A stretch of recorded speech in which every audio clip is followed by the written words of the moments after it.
أعوذ بالله من الشيطان الرجيم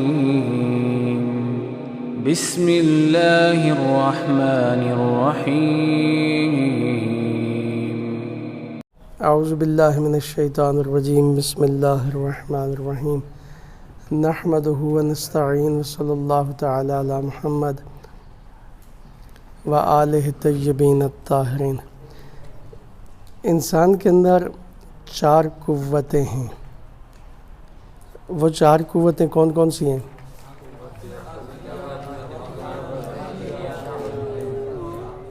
احسنتم، آفرین بشما۔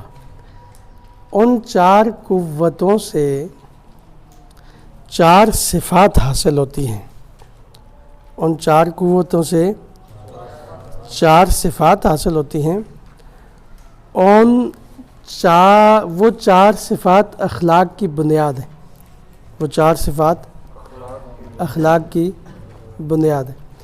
اگر یہ 4 صفات انسان کی ٹھیک ہو جائیں، ان 4 صفات میں انسان کامل ہو جائے، ان 4 صفات میں انسان اپنی تربیت کر لے، تو یہ انسان دنیا و آخرت میں سعادت اور نجات یافتہ ہے۔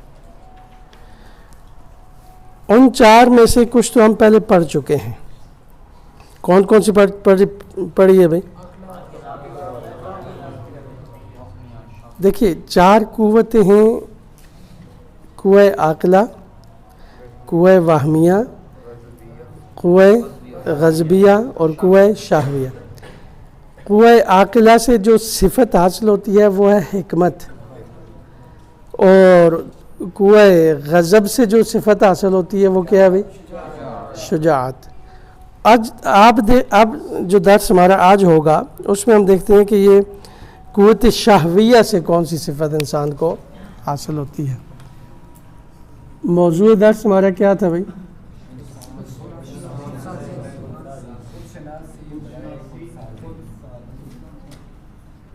خود شناسی برائے خود سازی۔ خود شناسی برائے خود سازی۔ آج جو تیسری ہم نے قوہ پڑھنی ہے وہ کون سی ہے بھائی؟ چوتھی، شاویہ، چوتھی پڑھنی ہے، قوہ شہویہ۔ ٹھیک، اس قوہ شہویہ کی بھی 3 حدیں ہیں۔ کتنی حدود ہیں اس کی؟ 3۔ ایک حد وسط جو صراط مستقیم ہے،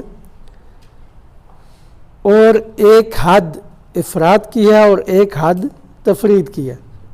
ایک کمی کی ہے اور ایک زیادتی کی ہے۔ یہ کمی کی طرف چلا جائے تو بھی بندہ کمی اور گمراہ ہو جاتا ہے، زیادتی کی طرف چلا جائے تو بھی انسان گمراہ ہو جاتا ہے۔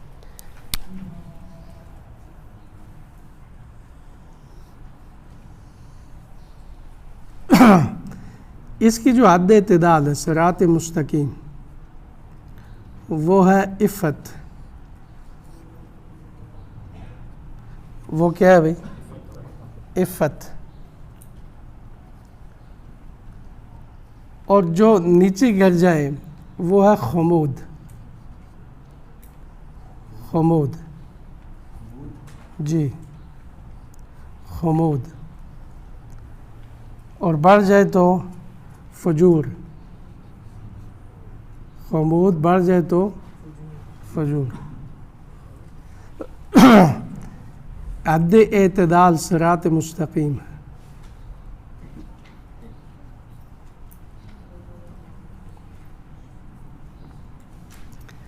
اچھا، یہ بتائیے اس قوہ شہویہ کو اللہ نے انسان کے اندر رکھا کیوں ہے؟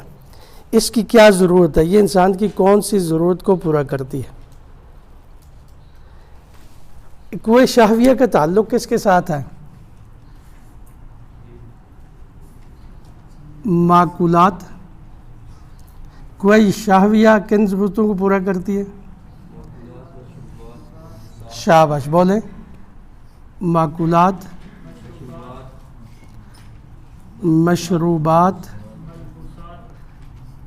ملبوسات، منکوحات،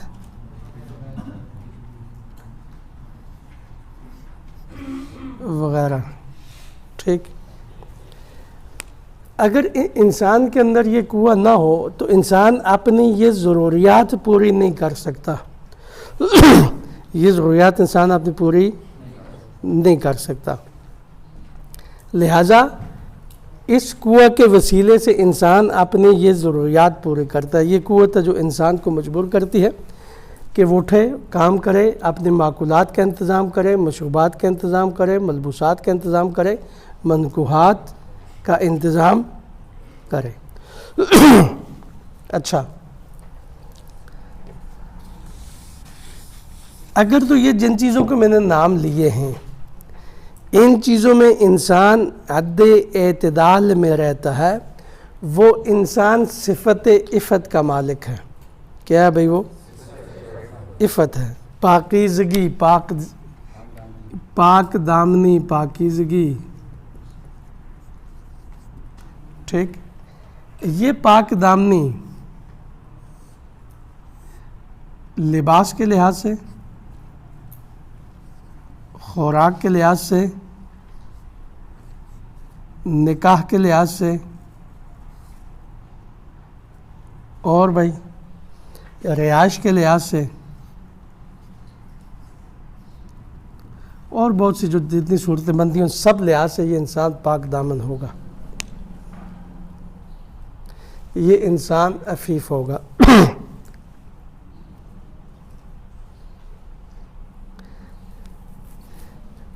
اچھا، اگر یہ حد اعتدال سے نیچے گر جائے، حد اعتدال سے نیچے گر جائے، نیچے گرنے کا معنی یہ ہے کہ یہ انسان وہ ہے کہ جسے اپنے لباس کی کوئی پرواہ نہیں ہے، یا اپنے پہننے کے بارے میں اسے کوئی ٹینشن، کوئی پریشانی نہیں ہے. پریشانی کا معنی یہ ہے کہ پہنے یا نہ پہنے کوئی مسئلہ نہیں ہے اس کے لیے. ٹھیک ہے. یہ گرمی سردی کے لیے کیا انتظام ہے اسے کوئی پرواہ نہیں، کوئی اسے دے دے گا. ٹھیک ہے، یہ پہن لے گا، کوئی انتظام کر لے گا، یہ پہن لے گا. ٹھیک ہے، اس نے کوشش نہیں کرنی. چاہے یہ انسان چاہے متقی اور پرہیزگار ہی کیوں نہ ہو، یہ انسان چاہے عبادت گزار اور مسجد ہی میں بیٹھا ہو کیوں نہ ہو، اگر یہ اپنے ضروریات کا خود خیال نہیں کرتا تو شریعت کے نزدیک یہ انسان مذموم ہے. یہ اپنے کو اس نے دوسروں پہ بوجھ بنا دیا ہے اور خود اپنی ضروریات کا خیال نہیں رکھتا. خوراک خوب میں بیٹھ کے عبادت کر رہا ہوں، مسجد میں ہوں، کوئی یا کسی عبادت خانے میں ہوں، کسی خانقاہ پہ ہوں، کوئی مجھے دے دے گا، نظام میرا چلتا رہے گا. اسی طرح نکاح کے مسئلے میں شادی نہیں کرتا، میں عبادت کر رہا ہوں، میں اللہ کے راستے میں نے اپنے آپ کو وقف کر دیا، ساری زندگی عبادت میں نے کرنی ہے، تو یہ بھی شریعت کے نزدیک مذموم انسان ہے. اللہ کے رسول کے زمانے میں کچھ ایسے صحابہ تھے کہ جنہوں نے اپنے آپ کو گھروں، اپنے اہل عیال، ان سب کو چھوڑ کے وہ چلے گئے کہ ہم نے اپنے آپ کو عبادت کے لیے وقف کر لیا، ہم بیٹھ کے اللہ کریں گے، نماز پڑھیں گے، روزہ، اپنے اعمال کی طرف توجہ دیں گے. ان کے اہل خانہ، ان کی بیگمات اللہ کے رسول کی خدمت میں آئیں، یا کہ عرض کرنے لگی یا رسول اللہ، یہ ہمارے جو میاں حضرات ہیں انہیں کچھ آپ فرمائیے، کچھ ہدایت فرمائیے کہ یہ لوگ اپنے گھر بار کو چھوڑ کے چلے گئے ہیں اور یہ توجہ ہی نہیں کرتے اپنے اہل خانہ کے حقوق کی طرف. تو اس وقت اللہ کے رسول نے ان لوگوں کو گھر میں بلایا، اپنے پاس انہیں بلایا اور ان سے فرمایا، بھئی حضور سے کوئی زیادہ متقی پرہیزگار ہو سکتا ہے؟ بھئی حضور اللہ کے رسول ہیں، وہ اللہ کے نبی ہیں، ان سے بڑا کوئی بھی نہیں ہو سکتا. لہذا حضور نے فرمایا میں نے اپنا گھر نہیں چھوڑا، میں اپنے تمام گھر والوں کی ضروریات پوری کر رہا ہوں. حضور کے گھر میں 11 زوجات ہیں، 11 زوجات کی الگ الگ کمرے، الگ رہائشیں، سب کی ضرورت پوری کریں. اور پھر حضور نے ان کی مذمت کی اور انہیں واپس گھروں کی طرف جانے کی ہدایت فرمائی کہ گھر نہیں چھوڑنا. لہٰذا ایک انسان اگر لباس کے اعتبار سے بھی، خوراک کے اعتبار سے بھی، نکاح کے لحاظ سے بھی، رہائش کے لحاظ سے بھی ہر چیز کو تارک ہو جائے، یہ تارک دنیا ہے. یہ کیا ہے بھائی؟ یہ تارک دنیا شخص کسی چیز کی پرواہ نہ کرے، یہ کوئی قابل تعریف بندہ نہیں ہے. ایک انسان ساری زندگی عبادت کرتا رہے اور ان کاموں میں سے کسی کی طرف توجہ نہ کرے، یہ شریعت کے نزدیک مطلوب انسان ہے، یہ خانقاہی انسان ہے، اسے شریعت پسند نہیں کرتی. یہ آئے میدان میں میدان میں آئے خود سازی بھی کریں اور معاشرہ سازی بھی کریں۔ خود سازی اگر اس نے اللہ کے راستے میں چلنا ہے تو باہر نکلے لباس کا انتظام ایسے کرے کہ یہ انتظام شریعت کے تابع ہو، یہ پہنے اس طرح کا لباس کہ یہ لباس شریعت کے تابع ہو، تاکہ یہ شخص دوسروں کے لیے بھی نمونۂ عمل بنے۔ اسی طرح خوراک کے مسئلے میں، خوراک کا بندوبست کرنے میں، خوراک کا انتظام کرنے میں، خوراک حاصل کرنے میں بھی شریعت کا تابع ہو، شرعی اصولوں کے مطابق خوراک حاصل کرے اور شرعی اصولوں کے مطابق اسے استعمال کرے، تو یہ شخص خود سازی کے مراحل سے بھی گزرے گا اور معاشرہ سازی کے مراحل سے بھی گزرے گا۔ اسی طرح نکاح کے مسئلے میں بھی ہے، نکاح کے مسئلے میں بھی شریعت کے تابع رہیں، اور باقی مسائل میں، رہائش کے مسائل میں بھی اسی طرح شریعت کے تابع ہو کے معاشرے کے اندر، معاشرے کے سنٹر میں آ کے زندگی گزارے۔ یہ بندہ اللہ کا پسندیدہ آدمی ہے، یہ بندہ یہ وہ ہے کہ جس نے اپنی تربیت کی ہے، جس نے خود سازی کی ہوئی، اور شریعت کا مطلوب یہی بندہ ہے کہ جو صفت عفت کا مالک ہے، جو پاک دامنی کا مالک ہے۔ لہٰذا یہ جتنی چیزیں میں نے آپ کی خدمت میں عرض کی، یہ خمود کی حالت میں بندہ چلا جائے ان چیزوں کو ترک کر دیتا ہے۔ بعض اوقات ممکن ہے بندہ لباس پہن لے، خوراک استعمال کرے، لیکن نکاح کے مسئلے میں پیچھے رہ جائے، تو یہ بندہ بھی مطلوب نہیں۔ آج بعض ہمارے علاقوں میں پاکستان کے اندر بعض ایسی خانقاہیں بنی ہیں، بعض ایسے پیڑھی کے سلسلے چل گئے کہ جو لوگوں کو ان چیزوں سے روکتے ہیں کہ بھئی آپ نہیں، اگر آپ خدا کا قرب حاصل کرنا چاہتے ہیں تو اہل خانہ کو چھوڑ دیں، گھر والوں کو چھوڑ دیں۔ اور یہ آپ ہمارے ڈڈیال کی ایک مثال یہاں پہ موجود ہے، یہ ایک بندہ یہاں کا کسی پیر کا مرید بن گیا، اور اس نے اسے کہا کہ تو اگر قرب الہی کی منزل پہ چاہتا ہے تو اپنی شہوت کے اسباب بھی ختم کروا دو۔ لہٰذا اس نے اسباب شہوت ختم کروا دی۔ جب اسباب شہوت اس کا ختم ہو گیا تو وہ کچھ عرصہ تک تو اس کو مریدی چڑھ گئی، اسے جب مریدی اتری تو آج کل وہ پریشان ہے، نہ وہ گھر کے نہ گھاٹ کے۔ لہٰذا یہ غلط طریقے اور غلط راستے سکھانے والے معاشرے میں موجود ہیں، جو لوگوں کو خراب کرتے ہیں اور غلط راستوں پہ چلاتے ہیں، اور یہ چیزیں یہ شریعت کا مطلوب نہیں۔ شریعت، اللہ نے انسان کو نعمتیں دی ہیں، عطا کی ہیں نعمتیں، اور اللہ رب العزت پسند کرتا ہے کہ یہ نعمتیں وہ اپنے بندوں کو استعمال کرتے ہوئے دیکھے، نعمتوں سے بندوں کو استفادہ کرتے ہوئے دیکھے۔ اللہ رب العزت یہ پسند نہیں کرتا کہ جو نعمتیں ہیں وہ مومن حضرات ترک کر دیں، ان نعمتوں سے استفادہ نہ کریں، بلکہ اللہ کی پسندیدہ اللہ کی پسند یہ ہے کہ اس کے بندے اس کی عطا کردہ نعمتیں چند، چاہے ان کا تعلق لباس سے ہے، خوراک سے ہے، نکاح سے ہے، رہائش سے ہے، یا دیگر چیزوں سے ہے، ان سے استفادہ کریں۔ لیکن یہ ساری چیزیں شریعت کے دائرے کے اندر، جو قوانین اللہ رب العزت نے وضع کیے ہیں، ان قوانین کے اندر رہتے ہوئے ان سب چیزوں سے استفادہ کریں۔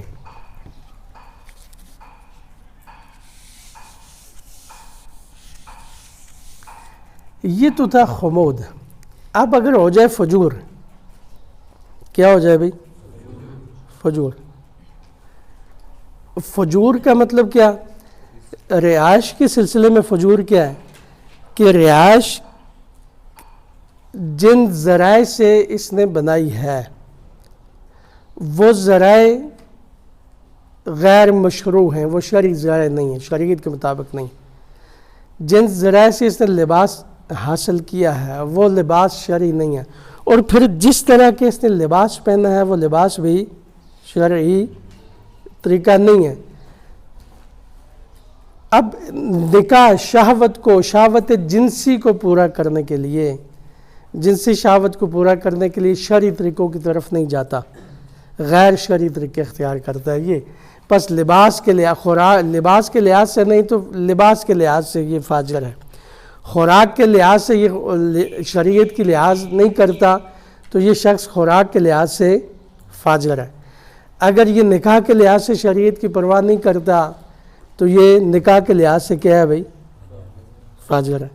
رہائش کے لحاظ سے شریعت کی قوانین کی پرواہ نہیں کرتا تو یہ شخص پہ کیا ہے؟ اور جو یہ ان سب لحاظ سے شریعت کی پرواہ نہ کرے وہ کیا ہے بھائی؟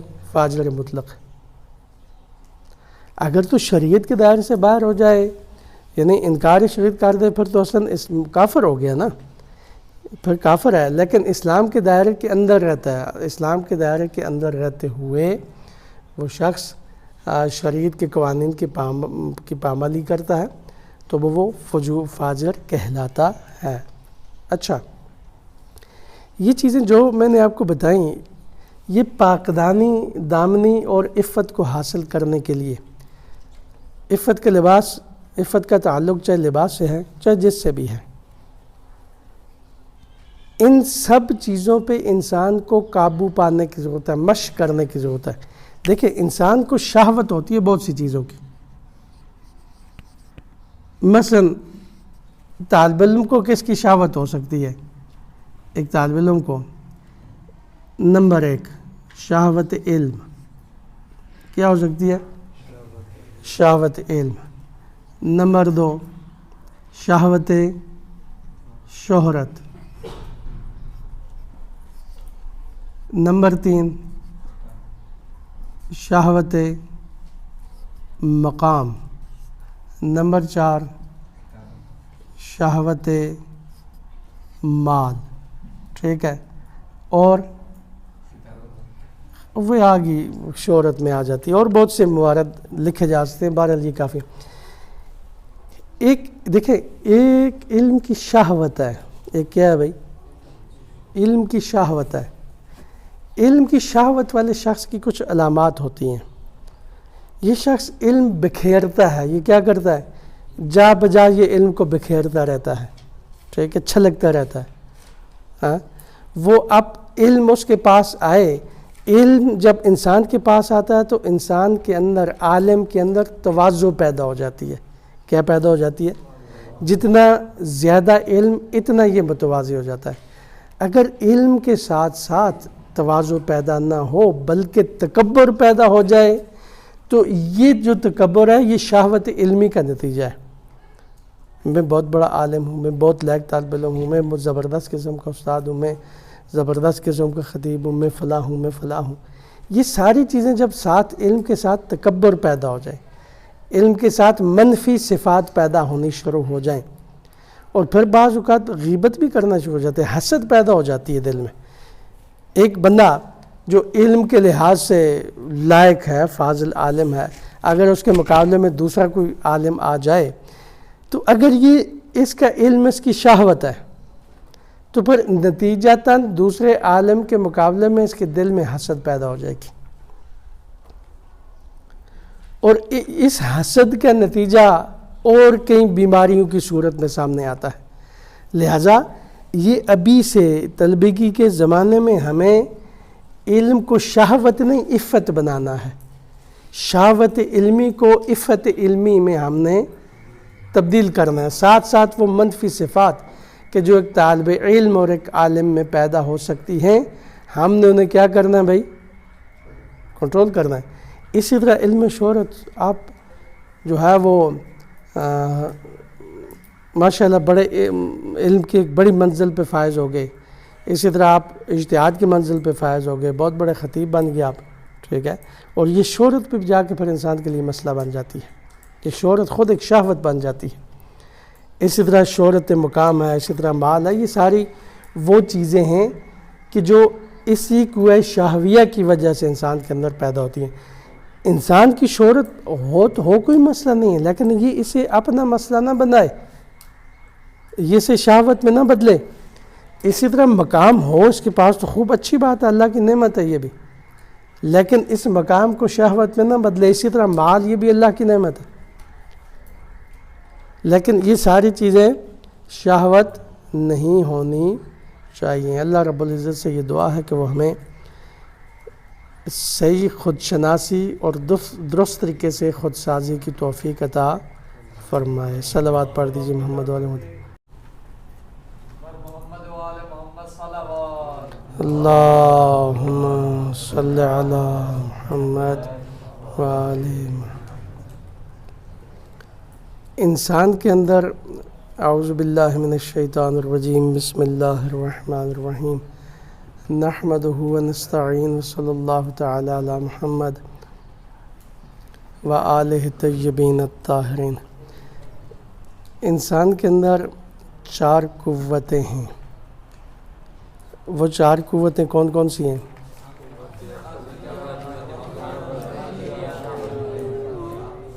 احسنتم، آفرین بشما۔ ان 4 قوتوں سے 4 صفات حاصل ہوتی ہیں۔ ان 4 قوتوں سے 4 صفات حاصل ہوتی ہیں۔ وہ 4 صفات اخلاق کی بنیاد ہیں۔ وہ 4 صفات اخلاق کی بنیاد ہیں۔ اگر یہ 4 صفات انسان کی ٹھیک ہو جائیں، ان 4 صفات میں انسان کامل ہو جائے، ان 4 صفات میں انسان اپنی تربیت کر لے، تو یہ انسان دنیا و آخرت میں سعادت اور نجات یافتہ ہے۔ ان 4 میں سے کچھ تو ہم پہلے پڑھ چکے ہیں۔ کون کون سی پڑھی ہے بھائی؟ دیکھیے 4 قوتیں ہیں: قوہ عاقلہ، قوہ وہمیہ، قوہ غضبیہ اور قوہ شہویہ۔ قوہ عاقلہ سے جو صفت حاصل ہوتی ہے وہ ہے حکمت، اور قوہ غضب سے جو صفت حاصل ہوتی ہے وہ کیا ہے بھائی؟ شجاعت۔ اب جو درس ہمارا آج ہوگا اس میں ہم دیکھتے ہیں کہ یہ قوت شہویہ سے کون سی صفت انسان کو حاصل ہوتی ہے۔ موضوع درس ہمارا کیا تھا بھائی؟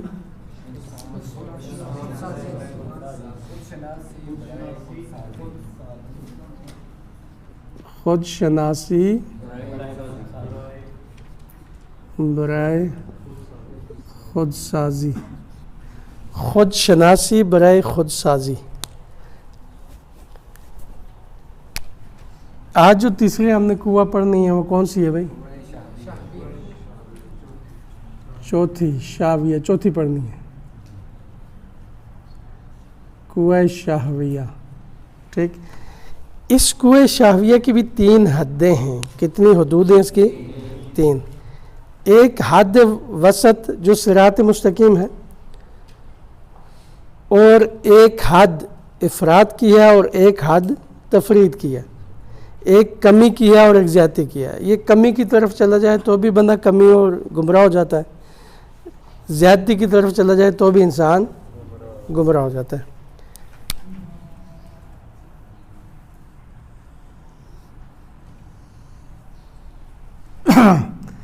اس کی جو حد اعتدال ہے، صراط مستقیم، وہ ہے عفت۔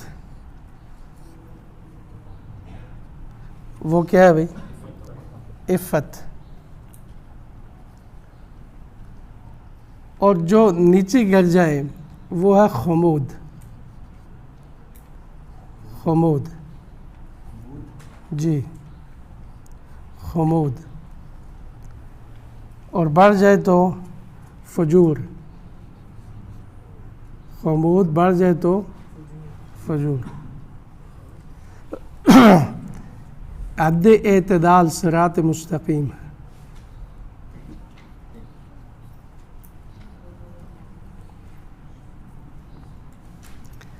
اچھا، یہ بتائیے اس قوہ شہویہ کو اللہ نے انسان کے اندر رکھا کیوں ہے؟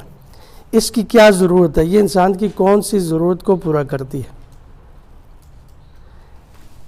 قوہ شہویہ کا تعلق کس کے ساتھ ہے؟ معقولات۔ قوہ شہویہ کن ضرورتوں کو پورا کرتی ہے؟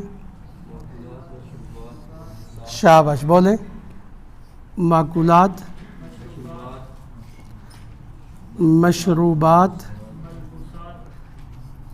ملبوسات، منکوحات،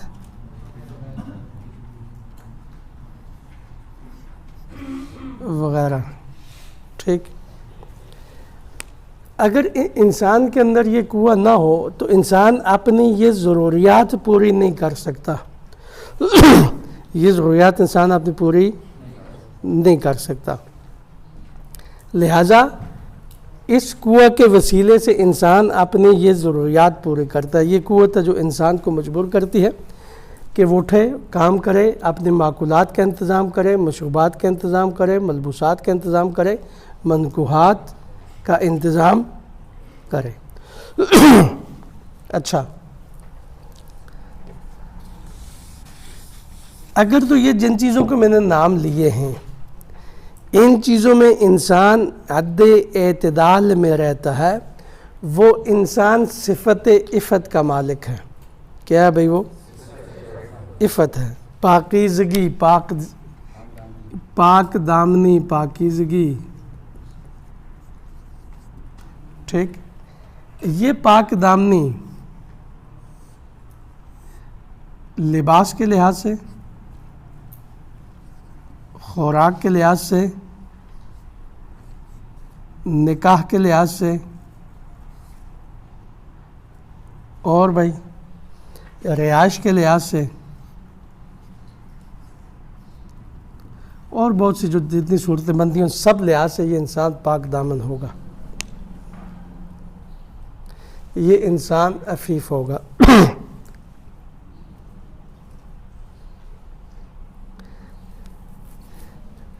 اچھا، اگر یہ حد اعتدال سے نیچے گر جائے، حد اعتدال سے نیچے گر جائے، نیچے گرنے کا معنی یہ ہے کہ یہ انسان وہ ہے کہ جسے اپنے لباس کی کوئی پرواہ نہیں ہے، یا اپنے پہننے کے بارے میں اسے کوئی ٹینشن، کوئی پریشانی نہیں ہے. پریشانی کا معنی یہ ہے کہ پہنے یا نہ پہنے کوئی مسئلہ نہیں ہے اس کے لیے. ٹھیک ہے، یہ گرمی سردی کے لیے کیا انتظام ہے اسے کوئی پرواہ نہیں، کوئی اسے دے دے گا. ٹھیک ہے، یہ پہن لے گا، کوئی انتظام کر لے گا، یہ پہن لے گا. ٹھیک ہے، اس نے کوشش نہیں کرنی. چاہے یہ انسان چاہے متقی اور پرہیزگار ہی کیوں نہ ہو، یہ انسان چاہے عبادت گزار اور مسجد ہی میں بیٹھے ہو کیوں نہ ہو، اگر یہ اپنے ضروریات کا خود خیال نہیں کرتا تو شریعت کے نزدیک یہ انسان مذموم ہے. یہ اپنے کو اس نے دوسروں پہ بوجھ بنا دیا ہے اور خود اپنی ضروریات کا خیال نہیں رکھتا. خوراک خوب میں بیٹھ کے عبادت کر رہا ہوں، مسجد میں ہوں، کوئی یا کسی عبادت خانے میں ہوں، کسی خانقاہ پہ ہوں، کوئی مجھے دے دے گا، نظام میرا چلتا رہے گا. اسی طرح نکاح کے مسئلے میں شادی نہیں کرتا، میں عبادت کر رہا ہوں، میں اللہ کے راستے میں نے اپنے آپ کو وقف کر دیا، ساری زندگی عبادت میں نے کرنی ہے، تو یہ بھی شریعت کے نزدیک مذموم انسان ہے. اللہ کے رسول کے زمانے میں کچھ ایسے صحابہ تھے کہ جنہوں نے اپنے آپ کو گھروں، اپنے اہل عیال، ان سب کو چھوڑ کے وہ چلے گئے کہ ہم نے اپنے آپ کو عبادت کے لیے وقف کر لیا، ہم بیٹھ کے اللہ کریں گے، نماز پڑھیں گے، روزہ اپنے اعمال کی طرف توجہ دیں گے.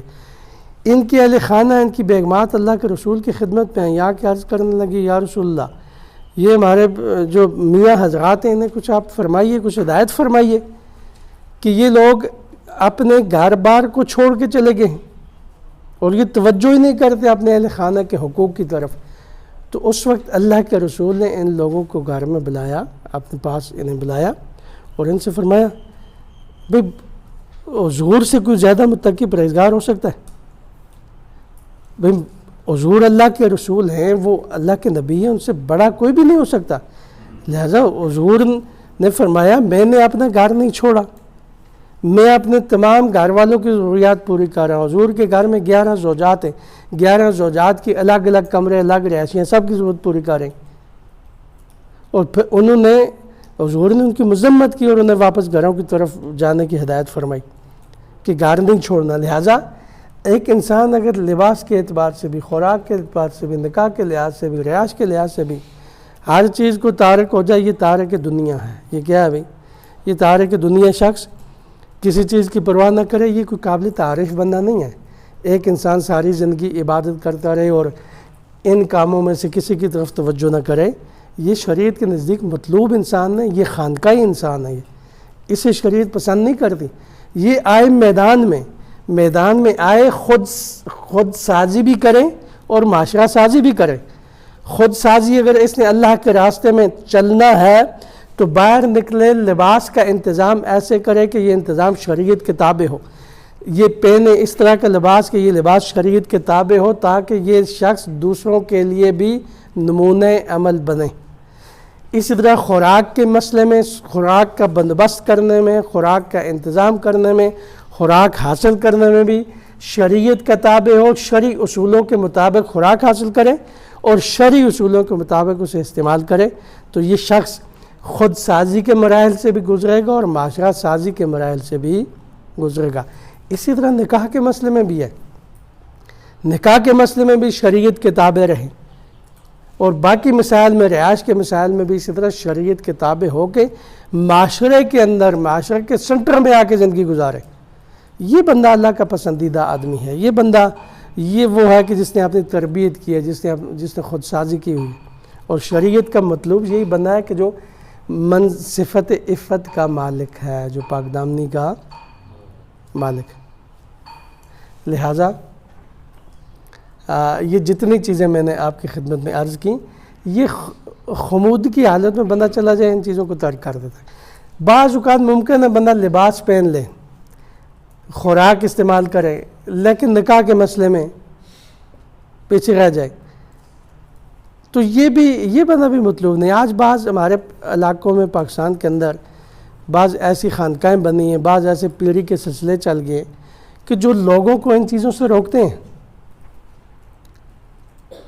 کہ بھئی آپ نہیں، اگر آپ خدا کا قرب حاصل کرنا چاہتے ہیں تو اہل خانہ کو چھوڑ دیں، گھر والوں کو چھوڑ دیں۔ اور یہ آپ ہمارے ڈڈیال کی ایک مثال یہاں پہ موجود ہے، یہ ایک بندہ یہاں کا کسی پیر کا مرید بن گیا، اور اس نے اسے کہا کہ تو اگر قرب الہی کی منزل پہ چاہتا ہے تو اپنی شہوت کے اسباب بھی ختم کروا دو۔ لہٰذا اس نے اسباب شہوت ختم کروا دی۔ جب اسباب شہوت اس کا ختم ہو گیا تو وہ کچھ عرصہ تک تو اس کو مریدی چڑھ گئی، اسے جب مریدی اتری تو آج کل وہ پریشان ہے، نہ وہ گھر کے نہ گھاٹ کے۔ لہٰذا یہ غلط طریقے اور غلط راستے سکھانے والے معاشرے میں موجود ہیں، جو لوگوں کو خراب کرتے ہیں اور غلط راستوں پہ چلاتے ہیں۔ اور یہ چیزیں، یہ شریعت کا مطلوب نہیں۔ شریعت، اللہ نے انسان کو نعمتیں دی ہیں، عطا کی ہیں نعمتیں، اور اللہ رب العزت پسند کرتا ہے کہ یہ نعمتیں وہ اپنے بندوں کو استعمال کرتے ہوئے دیکھیں، نعمتوں سے بندوں کو استفادہ کرتے ہوئے دیکھیں۔ اللہ رب العزت یہ پسند نہیں کرتا کہ جو نعمتیں ہیں وہ مومن حضرات ترک کر دیں، ان نعمتوں سے استفادہ کریں، نہ کریں، بلکہ اللہ کی پسندیدہ اللہ کی پسند یہ ہے کہ اس کے بندے اس کی عطا کردہ نعمتیں چند، چاہے ان کا تعلق لباس سے ہے، خوراک سے ہے، نکاح سے ہے، رہائش سے ہے، یا دیگر چیزوں سے ہے، ان سے استفادہ کریں۔ لیکن یہ ساری چیزیں شریعت کے دائرے کے اندر، جو قوانین اللہ رب العزت نے وضع کیے ہیں، ان قوانین کے اندر رہتے ہوئے ان سب چیزوں سے استفادہ کریں۔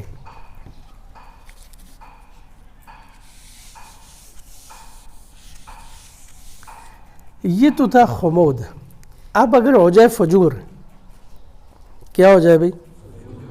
فجور۔ فجور کا مطلب کیا؟ رہائش کے سلسلے میں فجور کیا ہے کہ رہائش جن ذرائع سے اس نے بنائی ہے وہ ذرائع غیر مشروع ہیں، وہ شرعی ذرائع نہیں ہیں، شریعت کے مطابق نہیں۔ جن ذرائع سے اس نے لباس حاصل کیا ہے وہ لباس شرعی نہیں ہے، اور پھر جس طرح کے اس نے لباس پہنا ہے وہ لباس بھی شرعی طریقہ نہیں ہے۔ اب نکاح شہوت جنسی کو پورا کرنے کے لیے، جنسی شہوت کو پورا کرنے کے لیے شرعی طریقوں کی طرف نہیں جاتا، غیر شرعی طریقے اختیار کرتا ہے یہ۔ بس لباس کے لحاظ سے نہیں تو لباس کے لحاظ سے یہ فاجر ہے، خوراک کے لحاظ سے یہ شریعت کی لحاظ نہیں کرتا تو یہ شخص خوراک کے لحاظ سے فاجر ہے۔ اگر یہ نکاح کے لحاظ سے شریعت کی پرواہ نہیں کرتا تو یہ نکاح کے لحاظ سے کیا ہے بھائی؟ فاجر ہے۔ رہائش کے لحاظ سے شریعت کے قوانین کی پرواہ نہیں کرتا تو یہ شخص پر کیا ہے؟ اور جو یہ ان سب لحاظ سے شریعت کی پرواہ نہ کرے وہ کیا ہے بھائی؟ فاجر مطلق۔ اگر تو شریعت کے دائرے سے باہر ہو جائے یعنی انکار شریعت کر دے پھر تو اصلاً کافر ہو گیا نا، پھر کافر ہے، لیکن اسلام کے دائرے کے اندر رہتا ہے، اسلام کے دائرے کے اندر رہتے ہوئے وہ شخص شریعت کے قوانین کی پامالی کرتا ہے تو وہ فاجر کہلاتا ہے۔ اچھا، یہ چیزیں جو میں نے آپ کو بتائیں یہ پاکدانی، دامنی اور عفت کو حاصل کرنے کے لیے، عفت کا تعلق چاہے لباس سے ہے چاہے جس سے بھی ہے، ان سب چیزوں پہ انسان کو قابو پانے کی ضرورت ہے، مشق کرنے کی ضرورت ہے۔ دیکھیں انسان کو شہوت ہوتی ہے بہت سی چیزوں کی، مثلا طالب علم کو کس کی شہوت ہو سکتی ہے؟ ایک طالب علم کو نمبر 1 شہوت علم، کیا ہو سکتی ہے؟ شہوت علم۔ نمبر 2 شہوت شہرت۔ نمبر 3 شہوت مقام۔